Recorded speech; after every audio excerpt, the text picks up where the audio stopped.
Max felt his heart stop as the closet door slowly creaked open, the cold gleam of the hunting knife catching the faint light, acting on pure survival instinct. Max raised his rifle and fired blindly into the darkness.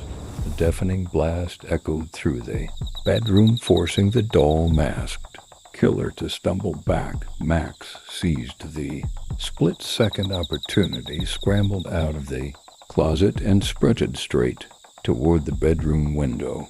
Outside, the window was nothing but freezing rain and pitch-black darkness, but Max had no other choice.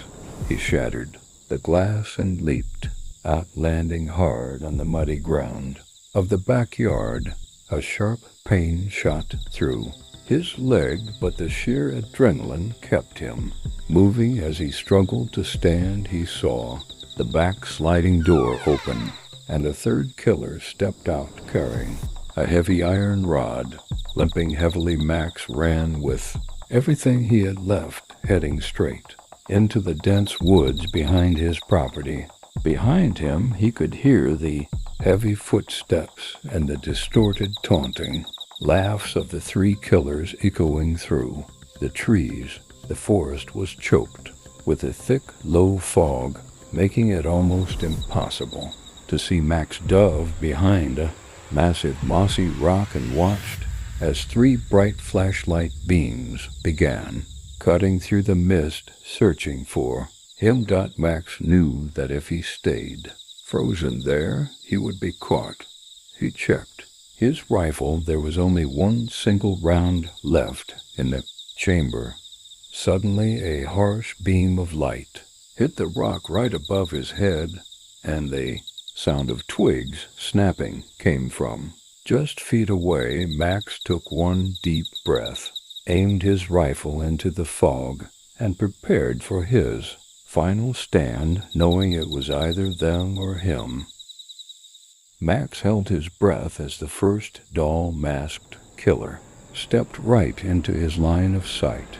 Without hesitating, Max pulled the trigger, and the last bullet from his rifle hit the killer straight in the shoulder, sending him crashing to the ground.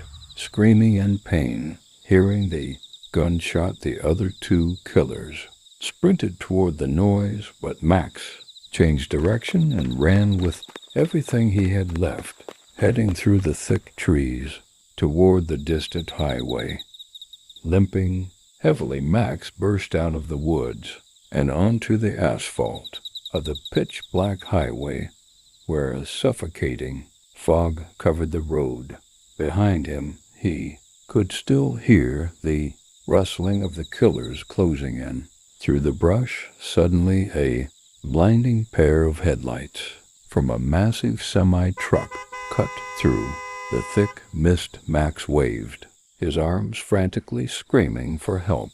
The truck driver slammed on the emergency brakes, stopping just inches away before throwing the door open and pulling Max inside the cab. As the truck sped away down the highway, Max looked out the window and saw all three doll-masked killers standing at the edge of the dark woods, slowly waving their hands as if to say, "This is not over." Yet Max immediately called the police, but when they reached his house, the killers were already gone. Leave behind only a chilling message written in blood on the kitchen glass pane. It read, "We will see you soon, Max." Max never went back to that house again, but every single time his phone buzzes with a security alert, his blood runs cold. Chilling stories just like this, because this horror story is far from over.